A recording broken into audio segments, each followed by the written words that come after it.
If you have drug abuse or addiction, don't just go and say, I want to stop the drug. Suddenly, you cannot stop suddenly because you can have withdrawal. Withdrawal can kill. Let's educate our young people. Let's discuss a critical issue that affects us all: the effects and dangers of drug and substance abuse. Drug abuse is a silent killer, claiming lives, destroying families, and undermining our futures. It is essential that we raise awareness about the risks and consequences of drug abuse, and more importantly, provide support for those affected. That is why I created a platform for storytelling, for open conversation, provide access to treatment, and a culture of understanding. Together, we can prevent drug abuse, support recovery, and build a bright future for all. Alcohol, barbiturates, benzodiazepine, opioids like tramadol, codeine, MDMA, ecstasy, Colorado, which is popular. If you go to there's something called Porumiri. I feel there's a pandemic of drug use. Don't even start it. The media is promoting a lot of drug use. Let's look at our celebrities. There are some songs that promote. We need to appeal to some of our celebrities. Please, you are shaping the life of young people. Some people probably got hung on drugs because they were experimenting. Let me just puff one. Wow. Let me take it again. Stopping it is a problem. If you have problems, reach out. Some prescription drugs have propensity for addiction. For example, tramadol. Another one, especially in people that have sickle cell, pentazocine addiction. Many of our parents take Lexotan. Lexotan is also a benzodiazepine. Giacomo, Papataya, Babejebitas. Many of them contain unsafe amounts of drugs that are aphrodisiac. If you're having problem with your sexual life, there are many things we can do. There's one popular influencer on Instagram that's always telling people he sells bitters. Trust me, those people are just interested in your money. But some of these bitters can increase the risk of your high blood pressure. Reach out to the professionals, the healthcare personnel, and they will guide you on how to stop. You also need to join this conversation. A society that is plagued by drug use is a society that will have diminishing returns. We are not dogs. Say no to drugs. Good day, sir.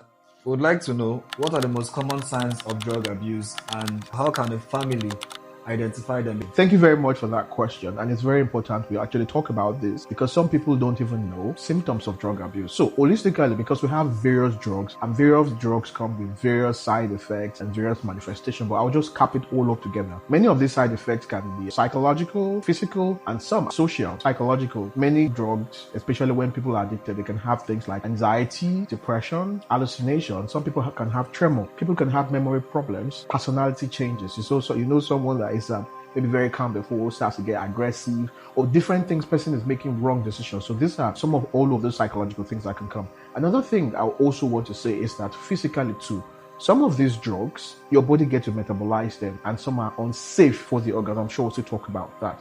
And for people that maybe do what you call IV drug abuse, don't forget you are injecting these drugs, so they have the risk of having infections. So HIV, hepatitis B, hepatitis C virus can always spread by that. And because of this also, they can have infections. So you can see all in all. And just to mention specifics, like I mentioned, some drugs can actually come with some specific side effects. For example, cocaine. Cocaine increases the risk of someone having a myocardial infarction, which popularly we call heart attack, and a stroke. Well, a stroke in the brain. And also we have so many other drugs that have specific, but all in all, I think let's just put it that way. So from anxiety, tremors, hallucination, depression, cognition problems, judgment problems, personality problems. Then socially also, these people have increased chances of losing their jobs because they cannot perform well. So they can lose their jobs. They can go broke, poverty, because they will make wrong financial decisions. Also very, very important, especially in this 21st century, increased risk of suicide. Yes, people can get suicidal as a result of the dangers of drug use. So you can see the spectrum is just on and infinite. How can the family or the friends support someone struggling with drug abuse? Okay. First is we all need to be aware. One of the big deals about people that are struggling with addiction and drug abuse is because of the stigma, they don't like to talk about it. So what can you do as a family or a friend? First thing is, don't be judgmental. Don't be judgmental. Empathize with this person. And next, you also have to know that there are services available, and that is what we are doing at the We Are Not Dogs team. Connecting you with medical services will comprise of doctors, rehabilitation nurses, clinical psychologists, and a whole lot. Sometimes, because some people, like I mentioned earlier, they could have organ problems. You might also need to even see some specialists. So there's help available. All you need to do as a family or friend of someone that you suspect has drug abuse is reach out to them in love. Don't be judgmental. Don't stigmatize. Connect them to these services. And if you think you have anyone, the We Are Not Dogs team is here to help you. So just reach out via the handles Send a private message or email and take it up from there. What are the most effective ways to prevent drug abuse, especially among young ones? A very great question, because I feel there's a pandemic of drug use. One way we can prevent drug abuse is, first is, I would always say, let's educate our young people. If you talk to some people, they probably got hung on drugs because they were experimenting. Someone just said, let me just puff one. And the person said, wow, I have that euphoria. Let me take it again. Let me take it again. Now the person is in school trying to write exams, and it feels, when I take these things, it helps me, and they become hung on it. So first thing, we have to let young people know that don't even start it, because stopping it is a problem. Now, once we've educated the young people, we also have to let them know that if you have problems, reach out. Don't bottle up all your emotion. And next, I would always say is that I feel that we also need to talk about the media, because in the 21st century, the media is promoting a lot of drug use. You open TikTok sometimes, you just see some people, their tongue is blue. We need to talk about these things. The media is promoting it. Let's look at our celebrities. There are some songs that promote Loud Come Ogbe, Colorado Come Ogbe, and Edigbo and Shayo. These are songs that are perpetrating the drug use. So we need to appeal to some of our celebrities. Please, you are influencers in a way, and you are shaping the life of young people. Reduce the way you promote all of these drugs in your music, your videos, and all of that. Another thing I think we need to do is also have more rehab centers, support organizations like We Are Not the Talks Team, because they are really doing a lot to take out young people on the street. We need to partner with the government and other stakeholders to ensure adequate rehabilitation, and don't let's forget reintegration, because there's a lot of stigmatization. So we need to also help these people, rehabilitate them, get them back on their feet, get jobs for them, get occupations for them. And that is what the We Are Not Drugs team is doing. And so these are ways we can actually, help young people and prevent them. And let people come and see their stories, because if they get to see realities, young people will know that they are ambassadors in their own way, and the onus is on all of them too, to encourage young people to stay away from drugs. Thank you. Can prescription medications be addictive, and how can we use them safely? Very, very important question. Thank you. So when we say drugs and substances, it is not only cannabis and alcohol. So let me just give an overview of other drugs, from alcohol, cannabis, barbiturates, benzodiazepine, opioids like tramadol, codeine, MDMA, ecstasy. There's a lot of them. Amphetamines. If you go to the East, there's something called Mkporumiri. It's also one of those things. So it is not only just cannabis and weeds. There is a whole lot of spectrum. Inhalants also. And yes, some prescription drugs can actually, for example, one of the drugs that is frequently abused is tramadol. Now, some people are legit on tramadol for maybe pain or something, and they can actually, get addicted to it, and they can then spiral down. And another one I like to talk about, because I feel is gaining more traction, especially in people that have sickle cell.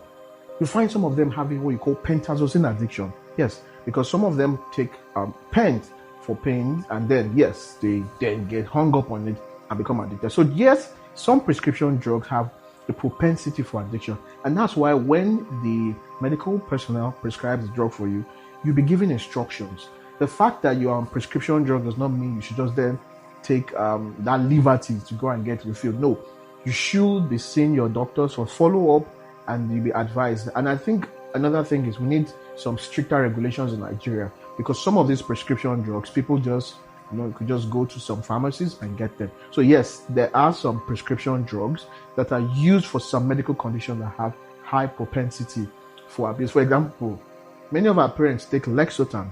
Lexotan is also a benzodiazepine. And like I said earlier, benzodiazepines also have a risk of addiction, and also can qualify under substances that have high propensity to be abused. So yes, some prescription drugs can also be abused. What are the most common types of drug being abused, and why are they so addictive? A quick list of drugs: alcohol, barbiturate, benzodiazepine, codeine, tramadol, inhalants, Colorado, which is popular on the streets, ecstasy, methamphetamines, amphetamines. I can just go on and on. Why does it have propensity for addiction? One thing is, if you understand the pathway of addiction, a huge part of it has to also do with the brain. So apart from you using it, there's a part of the brain called nucleus accumbens. It's like you need something, you give it like ice cream, take. you reward it. To the brain, it's pleasurable. Next is when you don't have it, you are craving, right? So what's the game? You keep giving it ice cream and it enjoys it, and that whole cycle become addicted. And the thing is that because that part of the brain is used to it, if you don't take it, you start having cravings, and then you rush to go and get that ice cream, which is the drug, and you give it again to the brain. And that's continue the cycle of addiction. That's why we always say that if you have drug abuse or addiction, don't just go and say, I want to stop the drug suddenly because I went to a church today and I listened to my pastor. No, you can have withdrawal effect. And that's why you need to be guided professionally. They will guide you on how to stop these medications, because many of those drugs, they actually affect the brain. And that's one of the reasons why they have high propensity for addiction. Many people take sexual enhancements. Do you think it's safer to use such drinks? Very nice question. Jekomo, Pakpataya, Babeje, bitters, and all of those things. One thing you should know is that many of those things contain substances that are illegal. Earlier this year or last year, NAFDAC seized a huge confinement of many of those bitters, and they did analysis in them, and many of them contain unsafe amount of drugs that are aphrodisiacs. So should you use Jekomo and all of those things? Well, my answer is no. If you're having problem with your sexual life, there are many things we can do. I know there's one popular influencer on Instagram that's always telling people he sells bitters. Trust me, those people are just interested in your money. They are all scams. If you have sexual problem, the first thing you should do should not be any bitter or fakpata or one of those things. First is what? See your medical doctor. We need to know why exactly your doctor is going to take your history, examine you, and then address it. So, and another funny thing is that some of these bitters, they contain substances that are not very good for your system. Some of them can increase the risk of your high blood pressure. Some are unsafe for your liver. Some are unsafe for your kidneys. So please do not gamble with your health by taking all of these things. How can one contain relapse? Some people watching this will then say, oh, I saw this We Are Not Thugs video where they say we should not take this and let me stop suddenly. No, that's not the way to do it. You cannot stop suddenly because you can have withdrawal. Withdrawal can kill.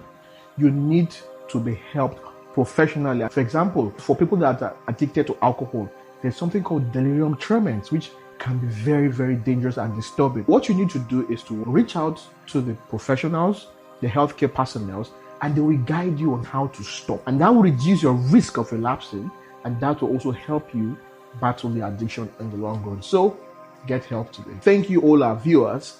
I'm sure you must have enjoyed these conversations around drug abuse, and it's high time we have more conversations like this, because as a young person, you also need to join this conversation. Don't leave this conversation to the We Are Not Talks team. No, it's a big deal. So I need you to also join this conversation, share this video, like, send to someone in your church, in your pharmacy, in your school, university, wherever you are. And in the spirit of also helping Nigerians, We Are Not Talks is launching the drug-free 20 campaign, and you also should join. Obviously, to pull this, we also need your donations, recommendations, connections, connecting us with stakeholders, and we'll gladly reach out. So please do support the drug-free 20 campaign.